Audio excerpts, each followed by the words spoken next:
सोमेश खेतों में काम करता था और मंजू खेतों के पास बकरियां चराती थी। शाम होते ही दोनों मिलकर घर चले जाते थे। शादी के 5 साल के बाद भी दोनों के बच्चे नहीं हुए। अनेक वैद्यों के पास गए, अनेक औषधियों का प्रयोग किए और कितने ही मंदिरों के चक्कर काटने के बाद भी उनकी कोई संतान नहीं हुई। एक दिन मंदिर में उदास बैठी मंजू ने एक बूढ़ी काकी को देखा। क्या बात है बेटी, इतनी उदास क्यों बैठी हो? तुम्हें क्या दुख है, मुझे बताओ। न जाने मैंने किस जन्म में कौन सा पाप किया था काकी, इसलिए मेरी कोई संतान नहीं है। संतान होगी। तुम दोनों पति पत्नी बेला पर्वत पर निसाची तांत्रिक से मिलो। उनके लिए कुछ भी असंभव नहीं। आपकी इच्छा जरूर पूरी होगी। अगले दिन काकी के कहे अनुसार बेला पर्वत पर अपने पति के साथ चली गई। रास्ता पूरा घना जंगल था। पहाड़ी पर सन्नाटा था। बड़ी कठिनाई से निसाची तक पहुंचकर अपना दुखड़ा सुनाया। हमारी संतान नहीं है। मेरी पत्नी को सभी बांझ कहकर रुलाते हैं स्वामी। हाँ स्वामी, आप ही को हम पर दया दिखानी होगी। उन्होंने जो बताया सब सुना, आंखें बंद करके। नागदोष, बहुत समय पहले तुम्हारे पति ने अंधेरे में बिना देखे एक छोटे सांप को कुचल कर मार डाला था। उसी दोष के कारण आपकी कोई संतान नहीं हुई। अरे, पर इसका क्या उपाय है स्वामी? 9 मंगलवार तुम दोनों सांप के बिल की मिट्टी से सांप की गुड़िया बनाकर दिन भर उपवास रहकर उस गुड़िया की पूजा करना होगा।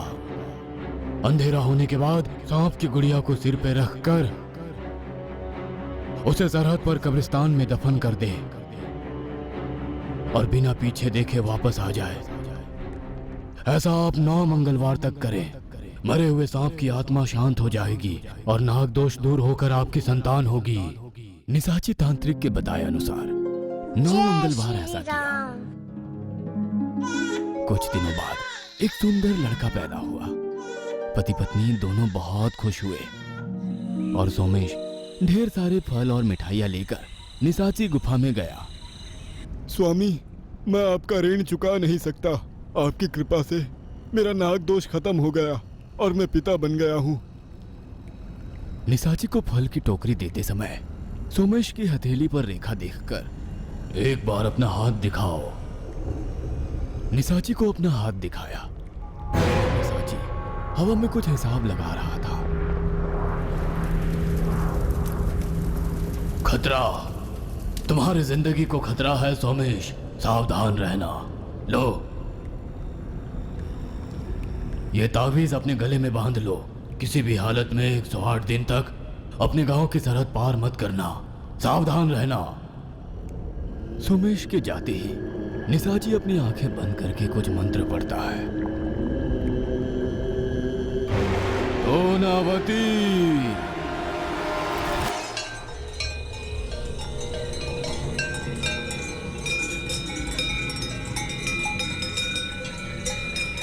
ये कब्रिस्तान छोड़कर गांव में आ गया मतलब किसी की जान जाएगी। इसकी नजर में आए तो अपनी जान गंवा देंगे। उस बूढ़े को देखकर सभी अपने घरों के अंदर जाकर दरवाजा बंद कर रहे थे। मुझे देखकर नफरत या फिर डर। इसका नाम लाश बूढ़ा है। ये कब्रिस्तान में लाशों के बीच रहता है, इसलिए सब उसे ऐसा बुलाते हैं। उसके शरीर में कपड़े नहीं रहते, वह हमेशा नंगा ही रहता है, लेकिन वह कभी भी कब्रिस्तान छोड़कर बाहर नहीं आता। अगर आ गया तो जरूर कुछ बुरा होने वाला होगा। उसे गांव में आने से रोकने की हिम्मत किसी में भी नहीं थी, क्योंकि एक बार ग्राम प्रधान का लड़का उसे पीटकर गांव से बाहर निकाल दिया और कुछ ही दिनों बाद ग्राम प्रधान का बेटा खून की उल्टियां करते हुए मर गया। लाश बूढ़ा दिखने में लाशों के समान ही दिखता है। घुटनों पर छोटी छोटी घंटियां होती है। पौधे, जानवर, आदमी, कीटाणु, किसी को भी गौर से देख लिया तो कुछ ही दिनों में वो मर जाते हैं। इसलिए जब वो गांव में आता है तो सभी लोग बिना उसकी नजर में आए अपने घरों में चले जाते हैं। ऐसे में एक दिन निसाची ने सोमेश को सीमा पार ना करने के लिए कहा। इसलिए वो मायके गई पत्नी और बच्चे को भी मिलने नहीं गया। निसाची द्वारा दिया गया ताबीज गले में बांधकर प्रतिदिन खेती का काम कर रहा था। पर एक दिन, अरे वो गंगू, मुझे कल अपने खेत में खुदाई करनी है, तुम और कोई काम मत रखना। ठीक है, सुबह ही आ जाऊंगा। अगले दिन गंगू के साथ कुआं खोदते समय सोमेश को कुछ चमकता हुआ दिखाई दिया। खोद कर देखा तो वहां बड़ा गुप्त निधि था। मेरे बेटे का जन्म बहुत शुभ है, मेरे खेत में सोना मिला। अरे गंगू, तुम्हें भी 1/4 हिस्सा दूंगा, किसी को मत बताना। डरते क्यों हो साहब? आपके खेत में मिली संपत्ति आपकी है, गांव में पता चलेगा तो क्या होगा? मेरी पत्नी मायके गई है, बेटा 5 महीने का हो जाएगा तभी वो आएगी। इतना सोना लेकर मैं अकेले कैसे रहूंगा? इस मुंह या उस मुंह से किसी तरह फैल गई कि मेरे पास इतना सोना है तो मेरे जान को खतरा बन जाएगा। रात के समय कोई चोर आकर मुझे मार डालेगा और सोना ले जाएगा। हाँ साहब, ये तो सच है। इस तरह उस गुप्त निधि को सबकी नजरों से बचाकर सोमेश घर ले आता है और उसे रसोई की अटारी में छिपा देता है। ये लो अपने हिस्से का सोना, आराम से जियो। सोमेश द्वारा दिए गए सोने को ले जाते समय रास्ते में गंगू की नीयत बदल गई। उस सोमेश के पास सोना है, मेरे अलावा किसी तीसरे को पता नहीं। उसे अगर मार दूं, वो सारा सोना मेरा हो जाएगा। लेकिन मैं बूढ़ा हूँ, मैं उसकी ताकत के सामने टिक नहीं सकता। हाँ, है ना लाश दोस्त? ये सोचकर वो कब्रिस्तान में गया और लाश बूढ़े को सारी बात बता दी। उसे किसी भी जादू टोना या तंत्र विद्या से मार डालेंगे तो वो सोना हम दोनों में बांट लेंगे। मैं सोना लेकर क्या करूंगा? पूरा तुम ही रख लो। इस गांव में कोई मुझसे बात नहीं करता। एक तुम ही हो जो मेरे लिए शराब और चिकन लेकर आते हो। क्या मैं तुम्हारे लिए इतना नहीं कर सकता? चलो अभी चलते हैं, जादू टोना करेंगे। जादू टोना क्या होता है? 3 मिनट तक किसी को देखते हुए चावल के 13 दाने मुंह में डालकर जादू टोना का मंत्र पढ़कर उन दानों को थूक देने पर वो उन पर पैर रखने के 13 दिन बाद ही मर जाएगा। आधी रात होने के बाद सारा गांव सो रहा था, एकदम सुनसान था। लाश बूढ़ा के चलते समय घंटियां बज रही थी और दूर लोमड़ियों की चीखें। सोमेश सोया हुआ था। लाश बूढ़ा खिड़की से सोमेश को देखते हुए मुंह में चावल के दाने डालकर मंत्र पढ़ने लगा। नेत्रम काल नेत्रम बिलूकम सर्प नेत्रम भूतांत्रिकम प्रेत नेत्रम प्राण हरिम लम जम क्रीम। ऐसा पढ़ने के बाद सोमेश के घर के सामने चावल के दाने थोक दिया और चले गए। अगले दिन सुबह खेत में जाने के लिए दरवाजा खोला और दहलीज के बाहर कदम रखा। उसने चावल पर पैर डाल दिया। निसाची द्वारा गले में पहनाए गए ताबीज के कारण जादू टोने का कोई प्रयोग नहीं हो सका। वहां शमशान में सोया हुआ लाश बूढ़ा की नाक से खून बहने लगा। वह तुरंत सोमेश के घर की ओर भाग गया और गंगू से बोला, अरे गंगू, उस पर प्रयोग की गई जादू टोना मुझ पर ही पलट गया। क्या मतलब? मैं समझ नहीं पाया। उस पर छोड़ा गया भूत उसे कुछ ना कर सकी तो मुझ पर ही टोना कर दिया। मेरा मतलब मैं और 13 दिन में ही मर जाऊंगा। हैं? अब क्या करें? आज रात जाकर एक और भूत का प्रयोग करूंगा। आधी रात के बाद सोमेश के घर जाकर खिड़की से देखा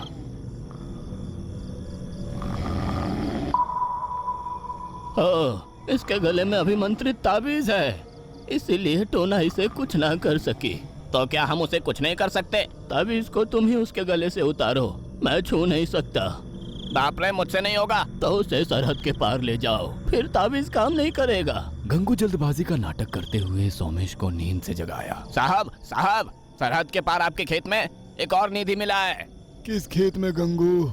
जहाँ मैं काम करता हूँ, आपके बंजर खेत में। नींद से उठा और सोमेश गंगू के पीछे पीछे जल्दबाजी में चले जा रहा था। निसाची की बात भूल गया और सरहद पार कर गया।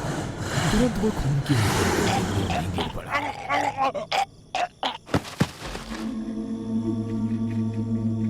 गंगू अकेले सोमेश के घर जाकर उस गुप्त निधि को ले जाता है।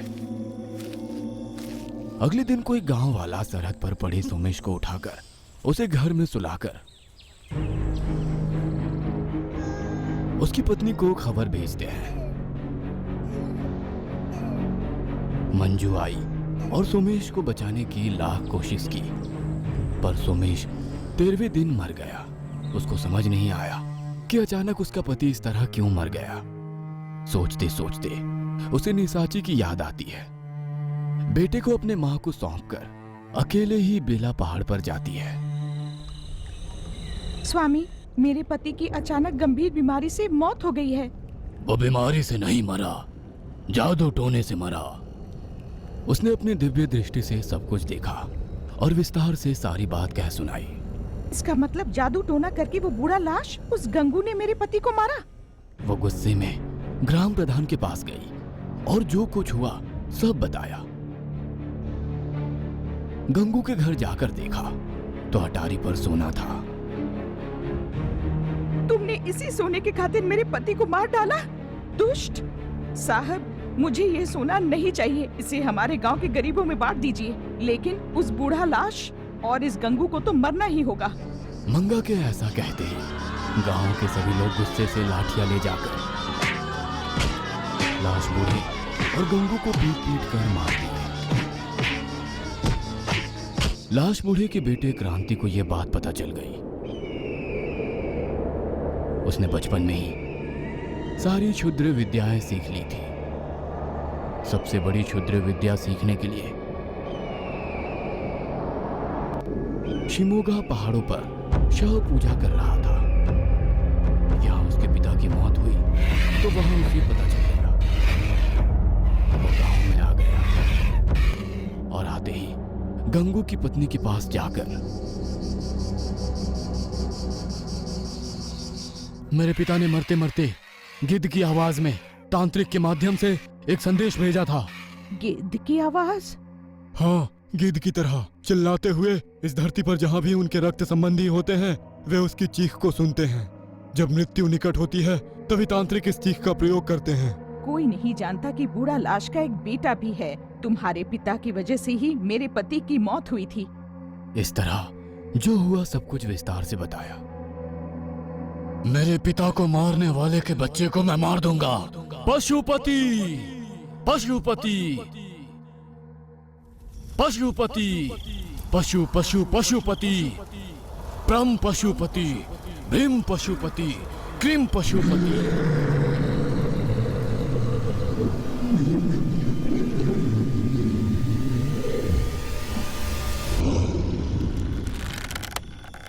जब तक वो बच्चा घर में रहेगा सुरक्षित है। वो दहलीज पार करेगा तो मर जाएगा। बच्चे को लेकर जब वो बाहर आई, अदृश्य रूप में पशुपति पिशाच भैंस के अंदर प्रवेश कर दौड़ते हुए अपने सिंघों से उस दुर्घटना में भैंस का पैर मंजू की कमर पर आ गिरा। उसकी कमर टूट गई और वो बेहोश हो गई। बच्चे की मौत वहीं के वहीं हो गई। मंजू को 18वें महीने बाद होश आया। बच्चे की मौत की खबर सुनकर वो सदमे में चली गई। अपने जीवन का अंत करने के विचार से वो आखिरी बार निशाच के पास गई और जो कुछ हुआ उसे बताया। मेरे पति की मृत्यु उस क्षुद्र तांत्रिक बूढ़े लाश की वजह से हुई है। दुर्घटनावश भैंस के मारने से मेरे बच्चे की मौत हो गई है। मेरी कमर टूटकर मैं अपाहिज हो गई हूँ और मैं क्यों जीऊं स्वामी? तुम्हारे बच्चे की मौत और तुम्हारी कमर टूटने का कारण कोई दुर्घटना नहीं, पशुपति है। पशुपति? उन्होंने अपनी दिव्य दृष्टि से सब कुछ देखा और जो कुछ हुआ उसे बताया। आप इतने महिमावान हैं। आप पहले से ही ये जानते थे कि ऐसा होने वाला है, फिर आपने मेरे पति और बच्चे को क्यों नहीं बचाया? अगर आप किसी का जीवन नहीं बचा सकते तो शक्तियाँ व्यर्थ है। माँ, मेरा नाम ही निसाची है, छाया को नापने वाला। यदि सूर्य और चंद्रमा की रोशनी से मेरी छाया पृथ्वी पर पड़ी तो मैं मर जाऊंगा, इसलिए इस गुफा में रहता हूँ। रोशनी पड़ी तो मैं मर जाऊंगा। तो बूढ़ी लाश को जिस तरह गांव वालों के हाथों मरवाया, उसी तरह उसके बेटे को भी उनके हाथ मरवाऊंगी। मैं अपना बदला लूंगी। माँ, मुझे एक बार अपना हाथ दिखाओ। मंजू का हाथ देखकर तुम लोगों को बचाने के लिए ही पैदा हुई हो। ऐसे कई जीवन हैं जिन्हें तुमने बचाया है। बहुत सारी बुरी आत्माओं का अंत भी करना है। मैं पहले अपने बेटे को मारने वाले क्रांति को गांव वालों के हाथ मरवाऊंगी। वह लाश बूढ़ा की तुलना में 10 गुना अधिक शक्तिशाली है। वह रक्त पिंजरा पूजा करते हुए शिमोरा की पहाड़ियों पर रहता है। उसे तुम नहीं मार सकती। वह शूद्र तांत्रिक है। इस तरह मासूम और निर्दोष लोगों की जान लेने वाले शूद्र तांत्रिक को और इनके वश में रहने वाली इन भूतों को हम रोक नहीं सकते हैं स्वामी? रोक सकती हो, तुम्हारे पास वो शक्ति है। तुम मूला नक्षत्र के तीसरे पद में तुम्हारे हाथ में शंख चिन्ह के साथ पैदा हुई हो। मतलब यदि तुम अभ्यास करोगी तो कोई भी तांत्रिक शक्ति तुम्हारे वश में हो जाएगी। शुद्र शक्ति? हाँ, हीरा को हीरा ही काटता है। शुद्र शक्ति का सामना शुद्र शक्ति से ही करना चाहिए। मुझे क्या करना होगा? बेताल सिद्धि प्राप्त करो। बेताल पहाड़ी पर जाओ और हाँ, इस मंत्र का जाप करो। 19 साल तक बेताल तपस्या करो। गाब्रा जामांजो। निसाची के बताए अनुसार 19 साल तक बेताल पहाड़ी पर घोर तपस्या करके मंजू बेताल सिद्धि को प्राप्त करती है। मंजू, शाबाश, तुमने अच्छे उद्देश्य की पूर्ति के लिए मेरी सिद्धि पाई। ये लो मेरा मुकुट। आपसे भूत प्रेत पिशाच राक्षस आत्मा तंत्र मंत्र जो भी हो आपके सामने टिक नहीं सकती। कई पहाड़ियों पर कपाल रंगोली बनाकर वो प्रत्यक्ष हुआ।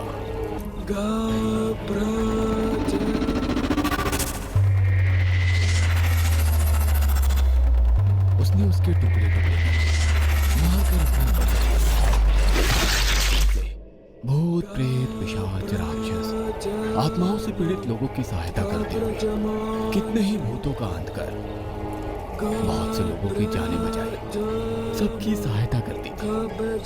इसलिए तब से सभी लोग मंजू को प्यार से बूढ़ी काकी बुलाते हैं। ओहो, तो इस तरह मंजू बूढ़ी काकी में बदल गई। अब तक कितने भूतों का अंत किया है काकी? महान भी भूतों का अंत कर दिया है केशव। इसका मतलब तुम भूतों से नहीं डरती? क्यों नहीं, मुझे भी एक भूत से बहुत डर लगता है केशव। तुम्हें डराने वाली भूत कौन है काकी? आक्रोशी। उसकी कहानी बताओ ना काकी। आक्रोशी रूप बदलती है, बच्चों को उठा कर ले जाती है। अंधेरा हो जाए तो उनका नाम भी नहीं लेना चाहिए। नाम लिया तो हाजिर हो जाती है। आक्रोशी।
अरे बूढ़ी, क्या तुम मेरा अंत करना चाहती हो? तुम मरोगी, तुम मरोगी।